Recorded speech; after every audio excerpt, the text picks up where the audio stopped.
ఆలోచించాలి. మేము వెళ్ళింది పెట్టుబడులు తీసుకురావడానికి, తెలంగాణ రాష్ట్రంలో పెట్టుబడులు పెట్టడానికి. అది స్వరాష్ట్రమైన, స్వదేశమైన, విదేశీ సంస్థలైనా వాళ్ళ దగ్గరున్న సొమ్ము తెలంగాణ రాష్ట్రంలో పెట్టుబడులుగా మార్చి పరిశ్రమలు పెడితే తద్వారా తెలంగాణ రాష్ట్ర ప్రభుత్వానికి పన్నుల రూపంలో ఆదాయం రావాలని, నిరుద్యోగ యువతి యువకులకు ఉద్యోగ ఉపాధి అవకాశాలు రావాలనేది మా లక్ష్యం. అందుకోసం మేము అక్కడికి వెళ్ళినాం. కానీ మీరు చెప్తున్న కేసులో రాష్ట్ర ప్రభుత్వం సొమ్ము కొల్లగొట్టి విదేశాలకు తరలించారు. ఇక్కడి డబ్బులు తీసుకెళ్ళి లండన్లో వీళ్ళు పెట్టుబడులు పెట్టారు వీళ్ళ కోసం.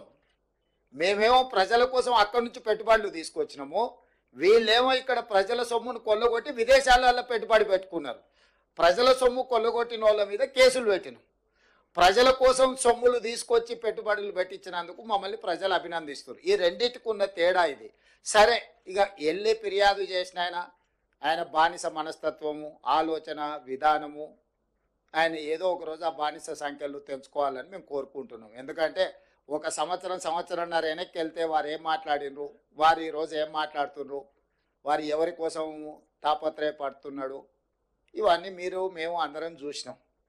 కాబట్టి ఆ విషయాలతో అసలు విషయాన్ని పక్కదారి పట్టించవచ్చని వాళ్ళు ఏమన్నా అనుకున్నా అది వాళ్ళ భ్రమ.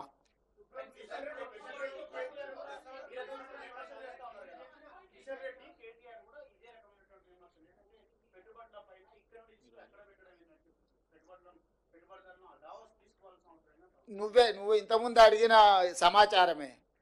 మహారాష్ట్రకు సంబంధించిన రిలయన్స్ సంస్థతో మహారాష్ట్ర ముఖ్యమంత్రి దావోస్లో ఒప్పందం చేసుకున్నాడు, దాన్ని ఎందుకు విమర్శించలేదు అని మీరు అడిగినారు. సేమ్ ఈ నువ్వు ఇచ్చిన సమాచారమే ఆయనకు సమాధానం. వాళ్ళ దుఃఖం అంతా, బాధ అంతా, అసూయ అంతా, కడుపులో కుళ్ళంతా, వీళ్ళు ఎక్కడో ఒక దగ్గర విఫలమైపోతారు. దాన్ని చూసి పైశాచిక ఆనందం పొందాలనుకుంటే వీళ్ళు వెళ్ళి విజయవంతంగా చాలా రాష్ట్రాల నుంచి ముఖ్యమంత్రులు వచ్చిండ్రు. చాలా రాష్ట్రాలు వాళ్ళ ప్రభుత్వం యొక్క విధి విధానాలు అక్కడ చెప్పుకోవడం జరిగింది. అందరినీ పరిగణలోకి తీసుకున్న తర్వాత ఇతర రాష్ట్రాల నుంచి, ఇతర దేశాల నుంచి తెలంగాణ రాష్ట్రము అద్భుతమైన పెట్టుబడులను సాధించింది. దీన్ని అభినందించాలి. కడుపులో కుళ్ళున్నోళ్ళు, మా మీద అసూయ ఉన్నోళ్ళు అభినందించారు, ఏడుస్తుంటారు. ఏం చేస్తాం వాళ్ళని చూసి? ఇప్పుడు పెట్టుబడుల గురించి మాట్లాడుకుందాం చారి గారు. నేను మీకు ఒకటే చెప్పదలుచుకున్నా, ఈ మధ్య రీసెర్చ్లలో ఒక కొత్త జబ్బు ఏదో కనిపెట్టినరు. అంటే డాక్టర్లు మన ఏదో మాట్లాడుతూ చెప్తాం, అటెన్షన్ సీకింగ్ డిజార్డర్. అంటే ఎక్కడికైనా పెళ్ళికి వెళ్తే పెళ్లి పిల్లగాని మీదనే ఎక్కువ అటెన్షన్ ఉందనుకో, ఆ పోయినో నేనే పెళ్లి పిల్లగాని అయితే బాగుండని.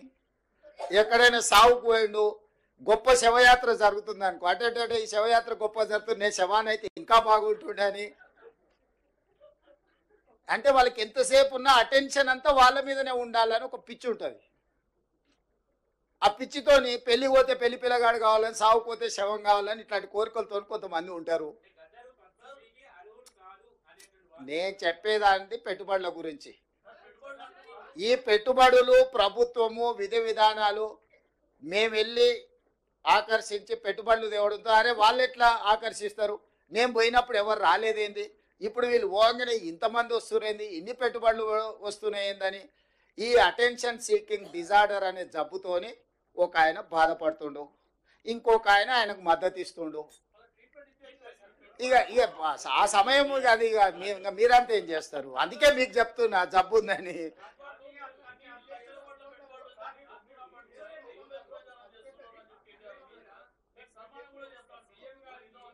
ఏంటి అండి?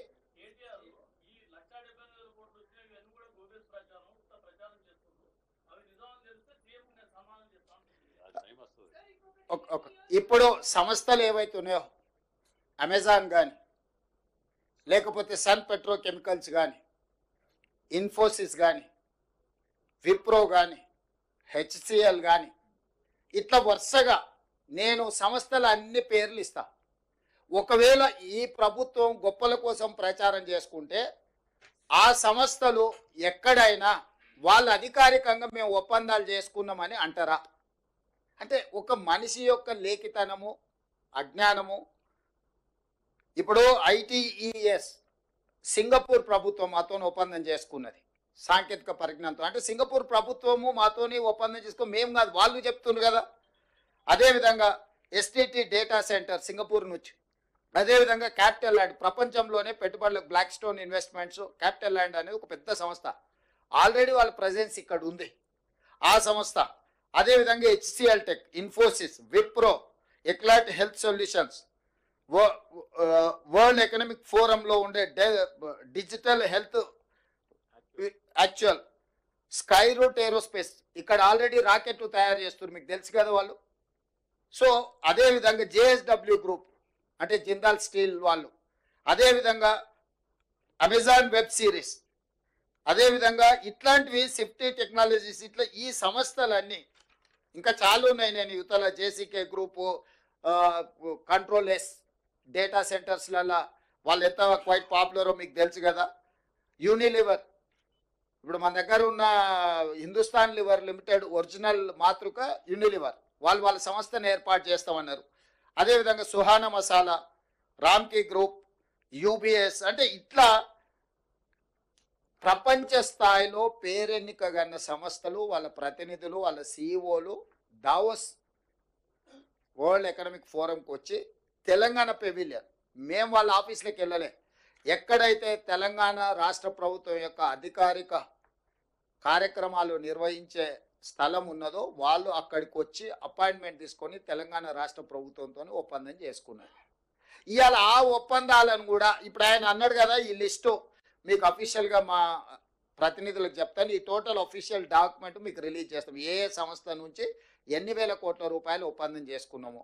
నల్లగొండ జిల్లాని తన సమర్థ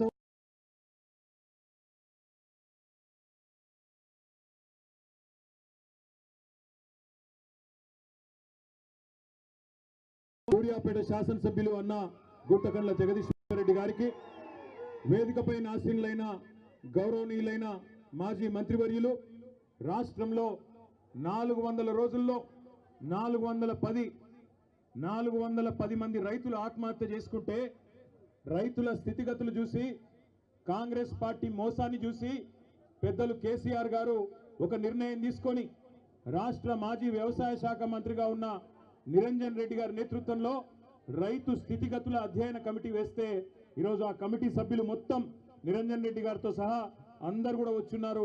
వారందరికీ నిరంజన్ రెడ్డి గారికి వారి మొత్తం సభ్య బృందానికి స్వాగతం. శాసన మండలిలో ప్రతిపక్ష నాయకులు, పెద్దలు, గౌరవనీయులు, పార్టీ వ్యవస్థాపకుల్లో ఒకరైన పెద్దలు శ్రీ సిరికొండ మల్సునాచారి గారికి, మరొక మాజీ మంత్రివర్యులు సోదరి శ్రీమతి సత్యవతి రాథోడ్ గారు, అదేవిధంగా వేదిక పైన ఉన్న గౌరవనీయులైన మాజీ శాసనసభ్యులు, మాజీ మంత్రివర్యులు అన్న మొహమ్మద్ మహమూద్ అలీ గారు, జిల్లాలో ఉన్న ప్రస్తుతం ఒకే ఒక్క శాసన మండలి సభ్యులు మా ఎంసీ కోటిరెడ్డి అన్న గారు, అదేవిధంగా మాజీ శాసనసభ్యులు అందరు ఉన్నారు, చాలా మంది సీనియర్ నాయకులు ఉన్నారు, గౌరవనీయులైన ఎమ్మెల్యేలు ఉన్నారు. పేరు పేరున ప్రతి ఒక్కరికి కూడా హృదయపూర్వకంగా నమస్కారం. ఈరోజు నల్లగొండ పట్టణంలో అడుగు పెట్టంగానే ముందు మహాత్మా గాంధీ యూనివర్సిటీ దగ్గర పిల్లలందరూ వచ్చినారు. దాదాపు ఒక 300-400 మంది పిల్లలు రోడ్డు మీదకి వచ్చి, అన్న కేసీఆర్ ఉన్నప్పుడు మాకు బ్రహ్మాండంగా ఇక్కడ వసతులు ఉండేది, కానీ ఇవాళ కాంగ్రెస్ ప్రభుత్వం వచ్చిన తర్వాత మాకు గొడ్డు కారంతో అన్నం పెట్టే దుస్థితి వచ్చిందన్న, మీరు రావాలా అంటే తప్పకుండా 2:30 గంటలకు మీ క్యాంపస్కి వస్తా అని వారికి చెప్పి అక్కడి నుంచి బయలుదేరి ముందుకు వస్తూ ఉంటే అక్కడ కలదప్పిన ఐటీ టవర్ కనబడ్డది. మరి అందులో వెంకటరెడ్డి వచ్చినాక ఎవరన్నా ఉన్నారో లేకపోతే తాగుబోతులు అడ్డా అయిందో నాకు తెలియదు, కానీ మొత్తానికైతే కలదప్పింది ఐటీ టవర్. కొద్దిగా ముందుకు రాగానే కాకపోతే ఆ ఎన్టీ రామారావు గారు, తారక రామారావు గారి విగ్రహం నుంచి మొదలు పెడితే ఇక్కడ దాకా, నేను నిజంగా చెప్తా ఉన్నా, ఊరికే చెప్పట్లేదు, అక్కడి నుంచి ఇక్కడి వరకు జులూస్ చూస్తుంటే నాకు ధర్నాకు వచ్చినట్టు లేదు. నాకు నిజంగా మళ్ళీ కేసీఆర్ గారు గెలిచి ముఖ్యమంత్రి అయినారు, మన ప్రభుత్వం వచ్చింది, మన భూపాల్ రెడ్డి తిరిగి ఎమ్మెల్యే అయిందన్నంత గొప్పగా బ్రహ్మాండంగా ఈరోజు అక్కడి నుంచి ఇక్కడి వరకు ఒక విజయోత్సవ ఊరేగింపు చేసినట్టు. మరి ఇక్కడికి వచ్చినాకనైతే తొక్కిసలాట జరిగే పరిస్థితి కనబడదు ఇక్కడికి వచ్చినాక, అట్లాంటి పరిస్థితి. అందుకే నేను అంటా ఉన్నా, ప్రపంచంలో ఏ శక్తి కూడా ప్రజాశక్తి కంటే గొప్పది కానే కాదు. అది రుజువు చేసిన గడ్డ ఈ పోరాటాల గడ్డ నల్లగొండ అనే మాట నన్ను గుర్తు చేస్తా ఉన్నా. ఈ రోజు కాదు, ఇవాళ ఉన్న వాళ్ళు కొత్తగా మేమేదో సామ్రాజ్యానికి అధిపతులైపోయినాం, చక్రవర్తులైపోయినాం, రారాజులైపోయినాం అని విర్రవీగుతున్న వాళ్ళ గురించి కాదు నేను చెప్పేది. ఒకనాడు బండెనుక బండి గట్టి 16 బండ్లు గట్టి ఏ బండ్లు ఓడతావు కొడుకో నైజాము సర్కరోడా అని ఆనాడున్న నియంతను నిలదీసిన గడ్డ నల్లగొండ. అందుకే పోరాటానికి స్ఫూర్తి అయిన నల్లగొండ గడ్డకు వందనం. ఇక్కడికి విచ్చేసిన ప్రతి నల్లగొండ రైతు బిడ్డకు శిరస్సు వంచి పాదాభివందనం. కేసీఆర్ గారు తెలంగాణ ఉద్యమంలోనే ఇక్కడికి వచ్చేటప్పుడు మా సోదరుడు రసమై బాలకృష్ణ గారు గుర్తు చేస్తా ఉండే, అన్న ఒక్క మాట చెప్పాలి, నువ్వు తప్పకుండా యాద్ చేయాలి అన్నాడు. ఏందన్నా అంటే చెప్పినాడు, అన్న ఒకనాడు కేసీఆర్ గారు స్వయంగా పాట రాసిండే, పక్కన కృష్ణమ్మ ఉన్న ఫలితమేమి లేకపాయే, పాలమూరు నల్లగొండ పంటలన్నీ ఎండిపాయే అంటూ కేసీఆర్ గారే స్వయంగా కలం పట్టుకొని మరి మన నల్లగొండ దుస్థితి గురించి వర్ణించి ఆనాడు జలసాధన ఉద్యమంలో 2002-03 సంవత్సరంలోనే పాట రాసిండు అని అన్న చెప్పిండు. అనగానే పక్కనే నిరంజన్ రెడ్డి గారు అందుకొని, అదేమంటావు బాలకిషన్, అక్కడ ఉండే ఫ్లోరైడ్ పరిస్థితి గురించి కూడా కేసీఆర్ గారే పాట రాసిండు కదా, బ్రహ్మాండమైన పాట రాసిండు, సూడు నల్లగొండ గుండె నిండా ఫ్లోరైడ్ బండ అంటూ ఇక్కడ కాళ్ళు చేతులు నడుమంకర పోయిన లక్షలాది మంది గురించి కూడా కేసీఆర్ గారే రాసిండు కదా అని చెప్పి నిరంజన్ రెడ్డి గారు వెంటనే అందుకున్నారు. ఇవాళ కొంతమంది తెలిసి తెలియని మూర్ఖులు, తెలిసి కూడా తెలియకుండా అజ్ఞానంతో మాట్లాడుతున్న వాళ్ళకు ఒక మాట చెప్పాల్సిన అవసరం ఉంది. మొన్న అసెంబ్లీలో ఒక మంత్రి గారు అడుగుతాడు, ఏం చేసిండు కేసీఆర్ నల్లగొండకని అడిగిండు. నేను గుర్తు చేస్తా ఉన్నా ఆ మంత్రి గారికి, నల్లగొండ జిల్లా ముద్దు బిడ్డలందరికీ, ఇక్కడికి వచ్చిన రైతు బిడ్డలందరికీ, ఏం చేసిండు తెలంగాణను కేసీఆర్ అంటే, భారతదేశంలోనే పంజాబ్ను హర్యానాను తలదన్ని వరి పండించే విషయంలో భారతదేశంలోనే తెలంగాణను నెంబర్ 1 చేసిండు కేసీఆర్. తెలంగాణ భారతదేశానికి నెంబర్ 1 అయితే మొత్తం తెలంగాణలో నల్లగొండ జిల్లా వరి ధాన్యం ఉత్పత్తిలో నెంబర్ 1 చేసిండు కేసీఆర్ అనే మాట గుర్తు చేస్తా ఉన్నా. ఎట్లా చేసిండు మరి? ఎట్లా చేసిండు అంటే, ఎన్నడూ కూడా మీ టైలెండ్ గ్రామాలకు ఆ SRSP స్టేజ్ 2 కింద ఉన్న తుంగతుర్తి కావచ్చు, కోదాడ కావచ్చు, సూర్యాపేట కావచ్చు, ఎన్నడూ నీళ్లు వచ్చేది కాదు. అదేవిధంగా NSP కింద కూడా ఎన్నడూ టైలెండ్ గ్రామాలకు నీళ్ళు ఇచ్చే పరిస్థితి లేదు. కానీ కృష్ణలో, గోదావరిలో ప్రతి ఒక్క నీటి బొట్టును ఒడిసిపట్టి అటు పాలమూరు రంగారెడ్డి ఎత్తిపోతల పథకం కట్టినా, ఇటు ప్రపంచమే ఆశ్చర్యపడే స్థాయిలో కాళేశ్వరం ప్రాజెక్టు కట్టినా, చివరి మడి వరకు చివరి తడి వరకు నీళ్ళిచ్చిన రైతు బిడ్డ, రైతు నాయకుడు కేసీఆర్ గారు అనే మాట నేను మీకు గుర్తు చేస్తా ఉన్నా. ఇవాళ ఎవరెవరో రావచ్చు, ఏదేదో మాట్లాడచ్చు. వస్తుంటే మా చిరుమర్తి లింగయ్య గారు పెద్ద కాపర్తి ఆపిండు.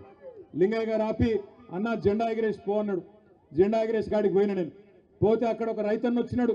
వచ్చి, అన్న ఒక మాట అక్కడ చెప్పు నల్లగొండలా అన్నాడు. ఏం చెప్పాలి అంటే, ఏం లేదన్నా, మేమందరం కూడా నల్లగొండ జిల్లాలో పాలిచ్చే ఆవును వద్దనుకొని తన్నే దున్నపోతుని తెచ్చుకున్నాం, అందుకే మాకు కర్మ పట్టింది అని చెప్పమన్నాడు. ఆయన చెప్పిండు, నేను చెప్తలేను. పెద్ద కాపర్తి రైతు చెప్పిన మాట నేను చెప్తున్నా. పాలిచ్చే ఆవును వద్దనుకొని మరి ఇలా ఎగిరెగిరి